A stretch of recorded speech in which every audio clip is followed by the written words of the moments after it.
You were a philosophy major.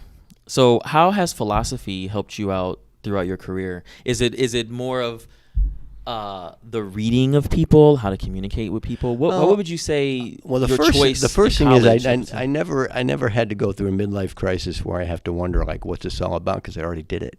Okay. Okay. So, don't jinx yourself, man. There's a lot of wood right here. Get to knocking. Maybe there's some time left that's going to happen, but getting all that stuff out of your brain, in the youth. So like, hey, what would happen if some alien came and took all of our atoms and just blew us up, and then they reproduced all of our atoms? Would we still be the same people? Like, I wrote papers on that. And how would you know? Yeah, and how would you know?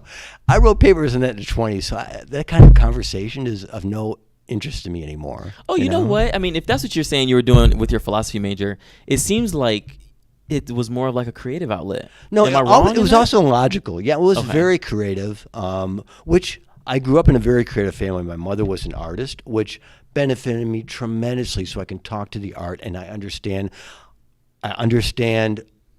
I don't want to say what type of art. Let's just say, what type of art was it that she was a painter? She was a sculptress. Okay. And had a love for it and taught me the love for it and the respect for it. Like I still get chills. Like I walked into the Chicago Art Museum, and they're well known because they've got that Whistler's Mother. No, they've got the one about what's it called? American Gothic, with the guy with the pitchfork, the farmers in front of the house. You know what I'm talking about? Well, him and his wife standing. With a pitchfork. Yeah. And by the way, the painting's like 12 inches by 18 inches. It's tiny, right? And that's not my thing. Like, that doesn't like give me goosebumps. But I'm walking around here, and all of a sudden they have a room that's like 30 feet by 30 feet, and they've got this Jackson Pollock on the wall that's like 20 yards by 10 yards on one wall.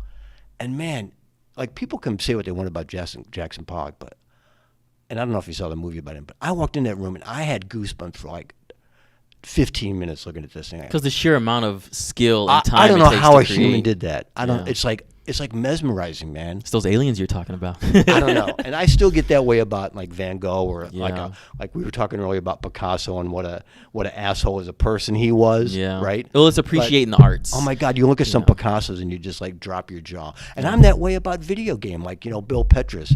Yeah.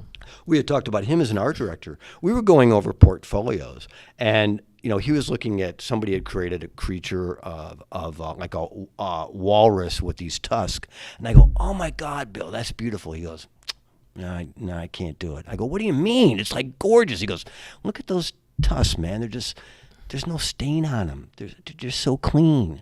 And I go, "Oh, that's what he's looking at."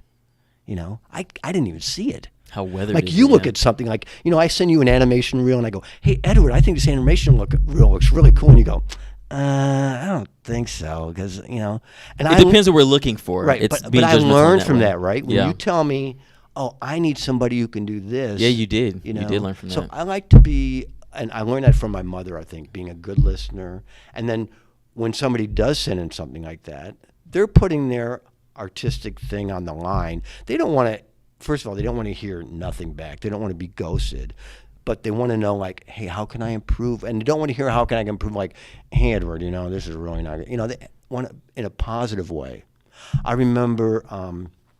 I think a lot of that goes for your appreciation too. Yeah, I think so. What you do, because I've worked at places where I would get sent animation reels, and I'm like, this isn't gonna cut it. I don't think this guy or girl is into what we're looking for.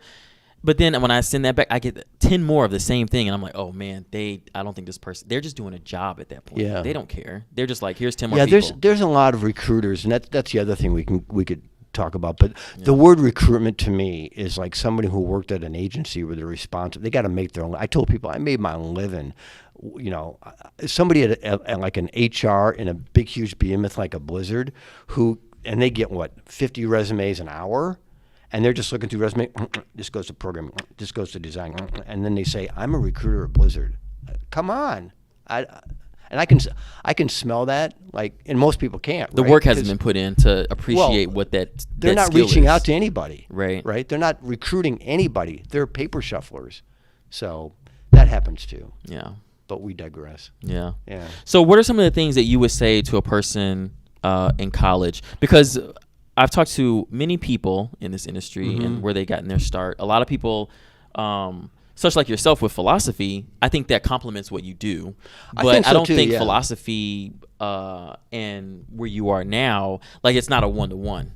It complements what you do, but you could have went to school for communication. That would complement it too. So what would you say to people who are in college that are looking to go into technical recruitment or recruiting? Like, is it important to take up something in college No, I that's think beneficial, or is it just about living life, experiencing life, and knowing how to communicate with people? I think so. I think being a communicator, PR people are good at this. People who have attention to detail, people who play games and know about games and have a passion for that. Or just knowing about your product. Knowing about your product, and I think one of the strengths of now that I can look back, like when you get to my stage in your career and stuff, you start to recognize what your strong points are and what your weaknesses are. And I think one of the strong points I have, and I can just continue to have an innate curiosity about both people and products and games. And I think that's benefited me really well. Keep being curious, keep asking questions, keep talking to people, keep improving your skills, keep getting better.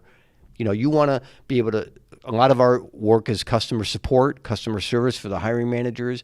These people are responsible for, multi-million-dollar projects, for getting things done. They're looking to you to find them the top talent.